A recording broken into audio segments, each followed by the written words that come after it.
In the name of Allah, the most gracious, the most merciful, and peace be upon you. It is May 5th, Tuesday evening in Pakistan, day 157 of Asim Munir's de facto, Form 47 military rule. Now let's move to today's top stories, starting with Rawalpindi, where a Corps Commanders Conference was held. Along with that, we will discuss Maryam Nawaz Sharif's announcement that she is under pressure. Why is she feeling pressured? Because for her health, it is absolutely not good at all. We will talk about that too. Besides this, there are many other important news items to cover, but first, the declaration from the Corps Commanders Conference.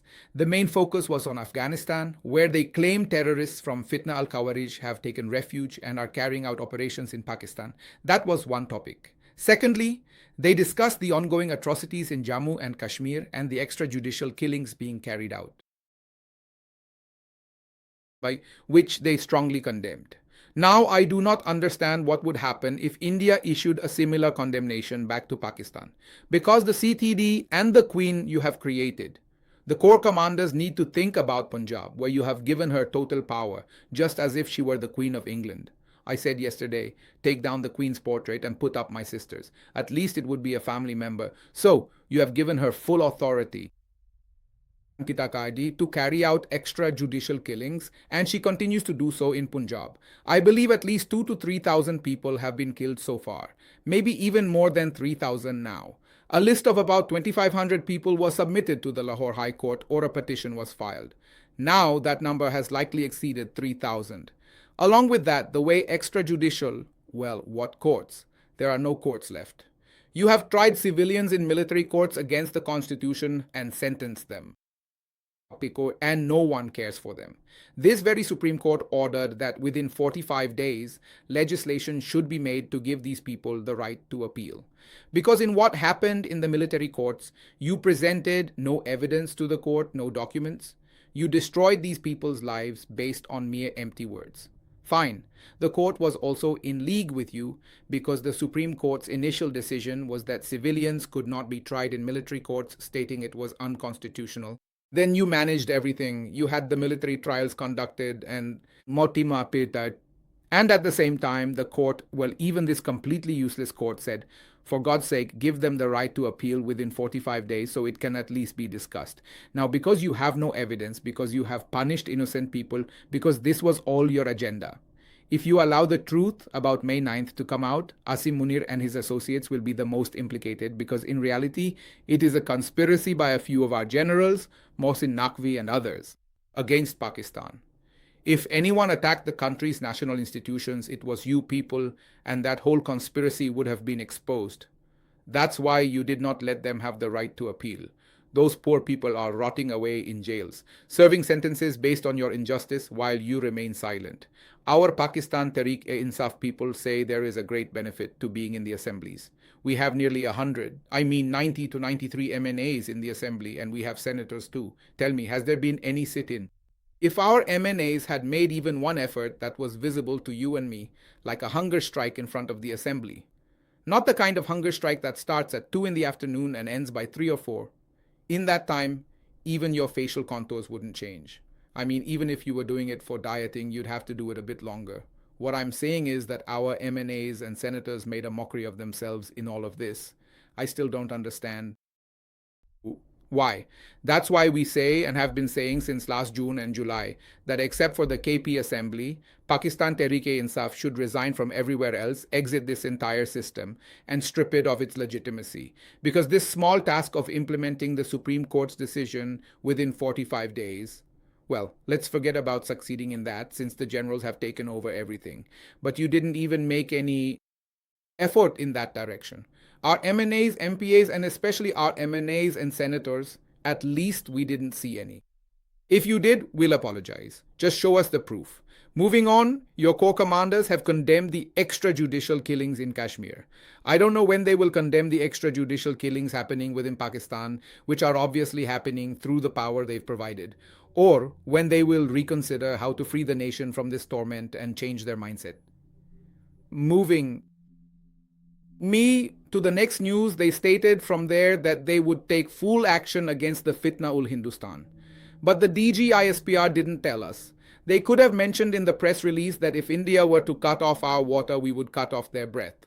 The DG himself had announced this. Now the water has been cut off, the news is in the papers, and the Chenab has completely dried up. The Chenab is our share of the water, and they've blocked it. Dr. Samar Mubarakmand. Yesterday we played a video, it was played too fast. Sorry about that. In it, he was saying that you just have to press 2 or 3 buttons, and just like that, the Indian dams where they've blocked our water would be blown up. In fact, he told Javed Chaudhry, the same Javed Chaudhry, who says there are 18 to 19 crore mobile phones in Pakistan, and each phone consumes 1 unit of electricity daily, which is why the current power problem and crisis in Pakistan exists. According to him, at least 18 to 19 crore units, or 9 crore units, he says, mobile phones consume daily.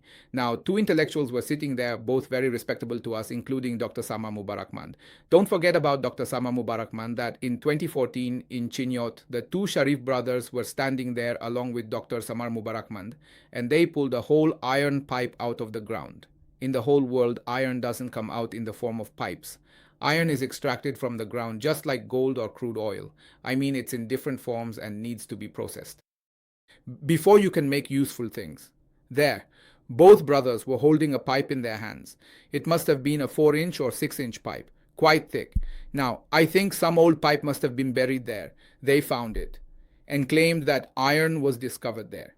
They claim to have found iron worth $400 billion or something. But to this day, neither Dr. Samar Mubarakmand nor the Sharif brothers ever went back to Chinyot. That iron was never found again. It was just used to make a fool of you. So now, about those 2 or 3 buttons that were to be pressed. Press one of those buttons, or if we haven't pressed them, then go and talk to India. The water has been cut off, sir. Don't cut off their breath, but at least get the water flowing. You were supposed to say something about this, but you remained completely silent. Give the nation a time frame because on the other hand, you're celebrating Marka-e-Haq in every school, college, university, and stadium. You're telling the nation that we've crushed India and won every war against them. So then, sir, our water is cut off. Get it opened because these days are for celebration anyway. Or improve your media management a bit. Everything is under you. Why are these water stories being published in newspapers then saying India has cut off our water? You're even having the government condemn it, and the foreign ministry is condemning it too. Then keep your words and actions consistent. On one hand, you've got the nation celebrating, and on the other, your own institutions are saying the water is cut off. Should the nation be sad about the water or happy about winning the war? You have to tell us, because now you've placed your own people over everything. I mean, now the corps commanders are running the country because your colonels and brigadiers have come and sat in every department, as you all know. So now that your people are everywhere, you had to answer that the field marshal told us in 2023 that they would fix the economy in 1 year. Now, how much the economy has improved, we'll present that news to you later. But you didn't say that we're told by the field marshal that there's very open discussion in the corps commander conference. So did any corps commander ask the field marshal, asked him, "Sir, you promised 1 year. Not 1, not 2, not 3. The 4th year is about to pass, and the economy hasn't improved. So what to do about it now? Should the field marshal be reprimanded for his failure? Should a show cause notice be issued to him? Should action be taken against him? Or should the general public be punished for this crime too?" Moving on, they announced an end to smuggling. I'm not saying this. Kamran Khan, a credible journalist of the country, poor guy, did 2 to 3 vlogs and said that in Karachi, in front of hundreds of businessmen, the field marshal said that I will completely uproot the smuggling that's happening, and I've told the Southern Command, the corps commander in Quetta, to seal the border. After that, Business Recorder reported that following his announcement, smuggling increased by another 15%. Even now, everyone knows that smuggling is happening in full swing. Did you ask the field marshal about this? Did you ask the field marshal about this? After that, the corps commander conferences should also ask about the performance of the SIFC. They should also ask about the performance of the SFC. We were supposed to bring in $100 billion, but we're just going around begging. Recently, $3 billion were demanded from us to be sent back. The UAE asked for them back, so we took them from Saudi Arabia and returned them. We have no money. Our work is dependent on the IMF. So that failure of the SIFC, you're all sitting in it. The field marshal has made a general its coordinator. All the work of the SIFC is with you. Is all your work. Did any investment come into it? This failure of your corps commanders? of your corps commanders, and obviously the conference is theirs. Was that thing discussed in it? Was anyone questioned? Was responsibility fixed on anyone? Because remember, it was Iman Durrani, perhaps the captain's lady, who was saying like this, that whatever they do in the broader interest of Pakistan. So please ask this in the broader interest of Pakistan. Moving on, the Grand formed under the leadership of the Field Marshal. It was about a green initiative. You might remember vibrant green, hara kachur, means a very intense green. In Punjabi, we call it hara kachur. So, wearing a vibrant green dress, Sister Maryam arrived there. This isn't about the livestock and horse and cattle show where Rashki Kamar was played, that was in Lahore. This time she went to South Punjab in that vibrant green outfit, and the field marshal was also there, where the ribbon for the green initiative was cut. Now we have reports that many people who acquired that land through collusion, hundreds of acres, they sold it forward to others for a profit. This means there's a scam involved here too. It's nothing but that. Did the corps commanders ask any questions about what's going on? I don't think so. No one questioned their performance there.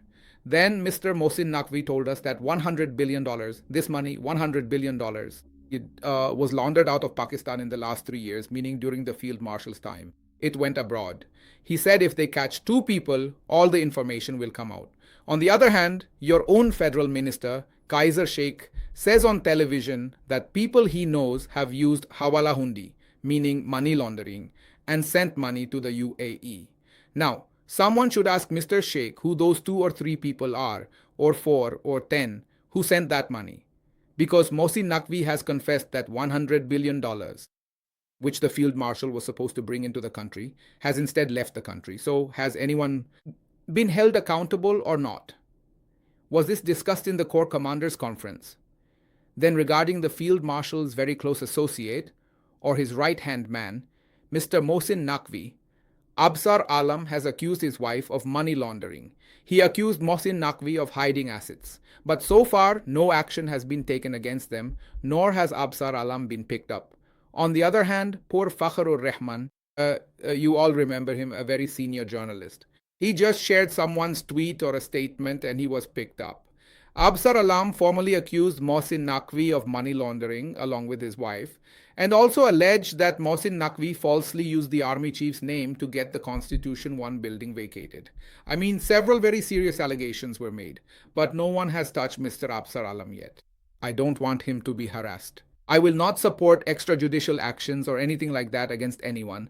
But the question I want to ask here, which is food for thought for Pakistan's journalistic circles, is that it seems you'll only be picked up if you talk about the field marshal, lieutenant generals, or generals. Otherwise, even if you talk about their most loyal servants, no one will touch you. I'm telling you, when you get angry that these people can't do anything, that they have no power, they are slaves themselves. They've just been placed in these seats like puppets. They are slaves themselves. They've just seated them on these seats like puppets. Otherwise, if Mohsin Naqvi, who's seen as the right hand, had such grave allegations against his wife, don't you think action would have been taken if they had any weight? Your reps are in every agency like NAB, NADRA, PIMRA, NDMA. I mean, you haven't spared any agency. I'd get tired of naming them. Even the PTI, your representatives are everywhere in it.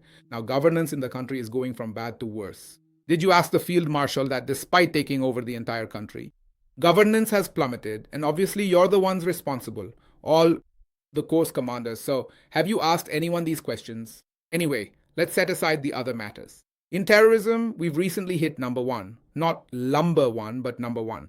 We've even surpassed Burkina Faso. That's directly your area of responsibility. Actually, every area is yours now. In fact, we're also your subjects. I mean, the whole public has become your subject. So anyway, you say terrorism is our domain. We have to handle everything. You've reached the top spot. Tell us something about that. Did you ask anyone?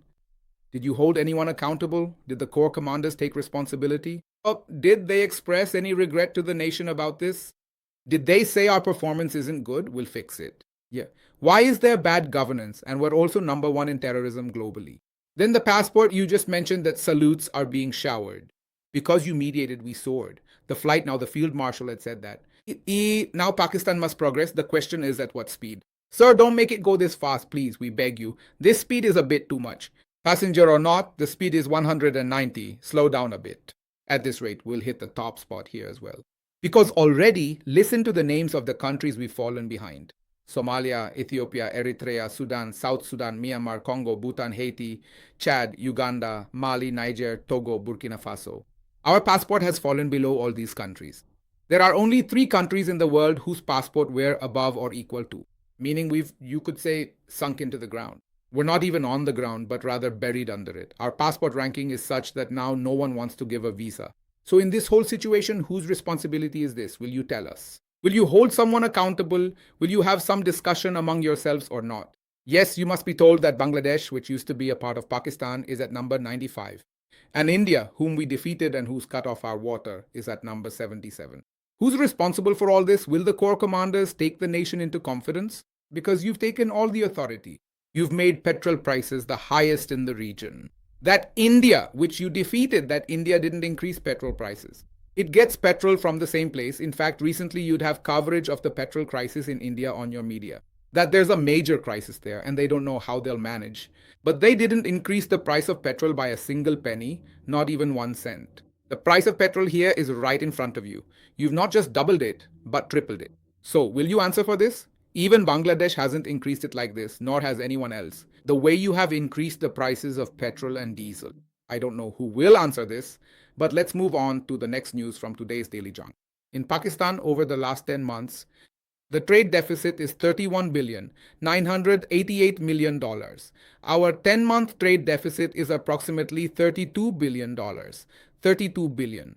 You're hearing this and might think it's a small amount. No, we don't even export that much. Our annual exports are only 25 to 26 billion, and our deficit, our loss, is $32 billion in just 10 months. It looks like we'll cross 40 billion.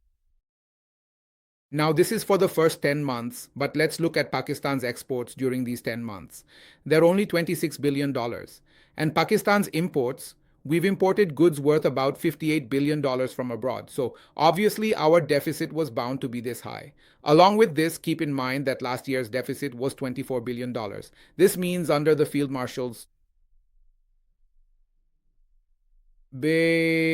leadership, Pakistan is making progress. What was 24 billion in the same period has now become 32 billion. You can calculate the percentage yourself to see how fast the Field Marshal is developing the country. Sir, please slow down a bit. At this speed, we are nosediving straight down. Take your foot off the gas a little. Things are getting worse. Take the next news. Bloomberg says, now this is a global, you could say an international journal considered an authority on finance.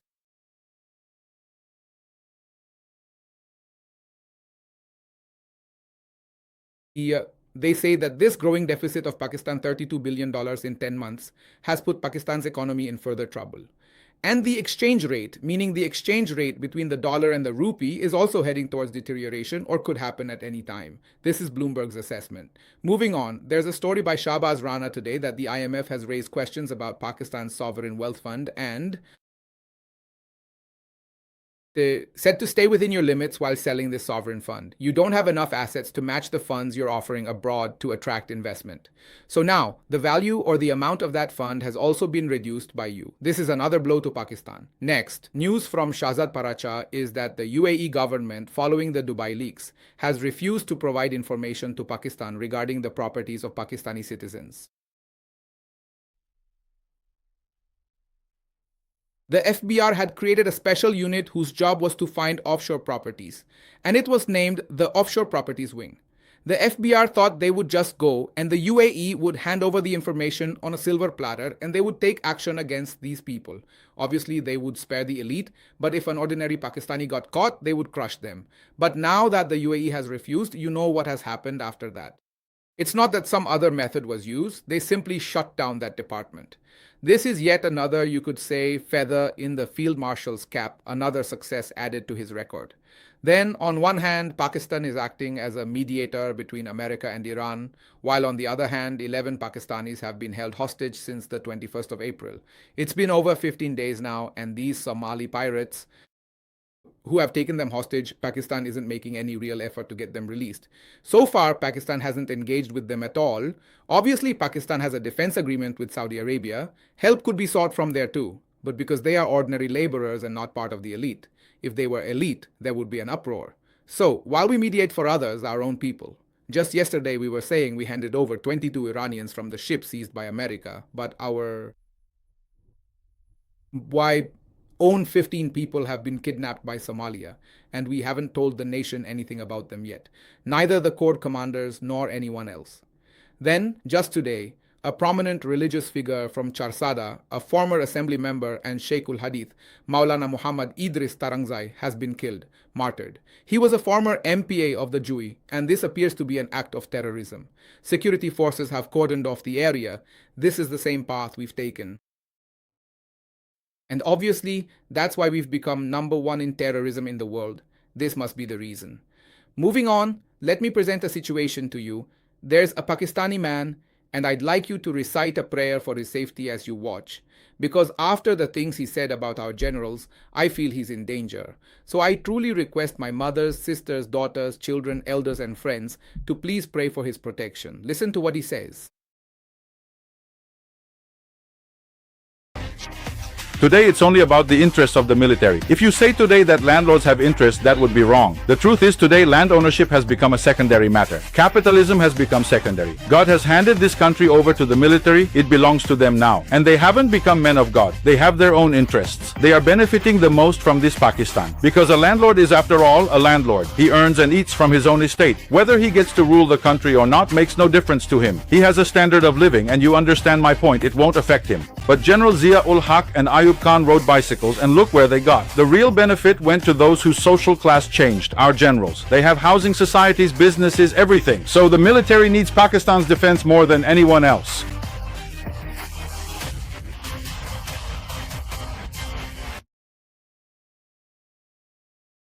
You heard that. So, if this video were played once at the Corps Commander's conference, and he's right that you are the biggest beneficiaries here because your class changes. You go from the very bottom straight to the top.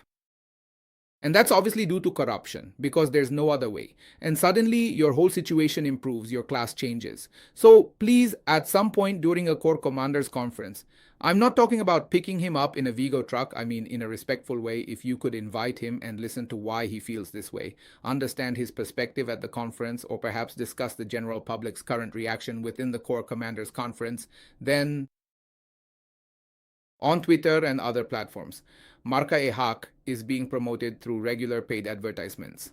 Along with this, money is being spent to promote photos of me, Moeed Pirzada, and many other friends, labeling us as traitors to the country. Money is being poured into this. An entire ad campaign is being run. Why?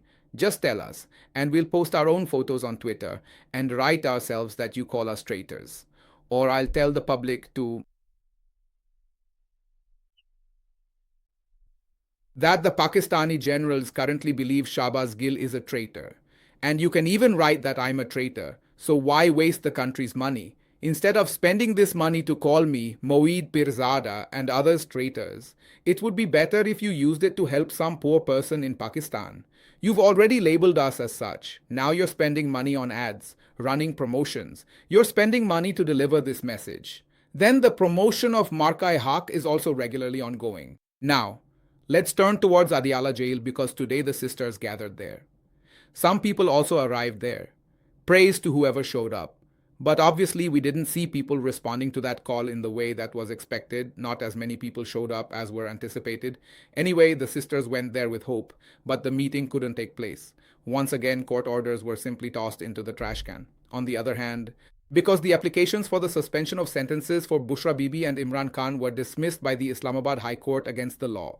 Now an appeal has to be filed in the Supreme Court. For that, power of attorney documents are needed.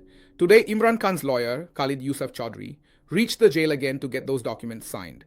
Forget about a meeting, they weren't even allowed to get the power of attorney documents signed by Imran Khan and Bushra Bibi. On a third note, leaders of Pakistan Tehreek-e-Insaf Azad Kashmir protested outside Barrister Gohar's house. Why did they protest? They say that in the board that's been formed, the parliamentary board that has to issue tickets for the Azad Kashmir elections, you've included people who had left the party. Yes, I think their reference is towards Saifullah Niazi and others, that these people had left the party after holding press conferences. Why did you include them? Along with that, they're also saying that Nawaz Sharif and Shehbaz Sharif are included in the PMLN board. But the people you've included in the parliamentary board, you haven't included the senior leadership in that same way. Then they're saying that workers are being ignored and tickets are being given to those who have already left the party before.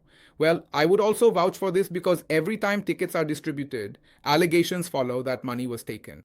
So at least those people who were previously accused of taking money to give out tickets should be kept away. Salman Akram Raja has a good reputation. People trust him that he won't take money for a ticket. But many other people you've kept on the parliamentary board have had very serious allegations against them in the past, and many people even say they have proof. So why do you keep them? What kind of magic trick do they have that they're considered so wise in this whole matter? Then they'll sell tickets. Then they'll carry out all this exploitation for which workers are now staging a sit-in outside Gohar Khan's house. But the issue is that Gohar Khan himself is saying you've given tickets to or included people from other parties. Gohar Khan also joined PTI recently. So no matter what you do, you're also protesting against him in a way. So who will listen to you? I don't understand this. At the same time, I don't understand the protesters either. That they show up for tickets, but they don't even show up in front of Adiala jail. So this was a situation that had developed which was important to place before you. Then, let's not miss the news about Baji Maryam. She says that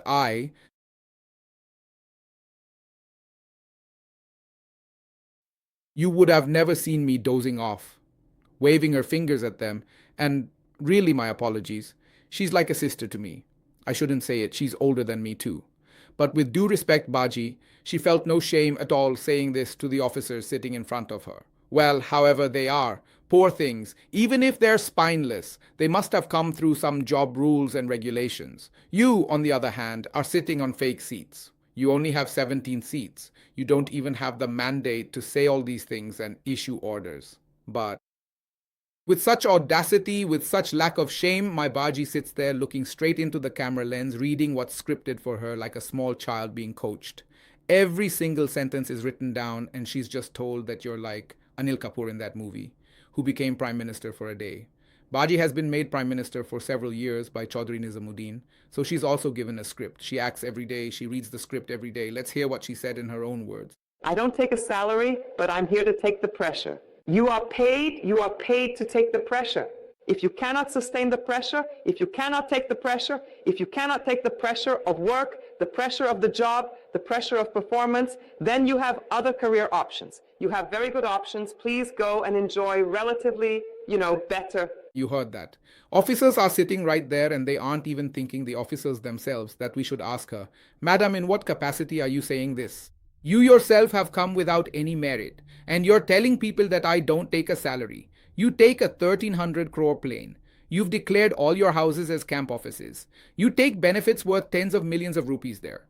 Your car tires cost 3 crore each. There are allegations against your son that by involving many things in the government account, there are allegations against him that he's building a university or has already built one. There are more allegations against your son as well, that he's using his official influence to buy land at cheap rates, and for the housing societies being built on them, your government is providing underpasses and constructing roads. I mean, you yourself say you don't take a salary. Safdar Bhai lives in Mansehra and doesn't do any work. Your son doesn't run any business either. So how do you manage your expenses? Will you tell us that?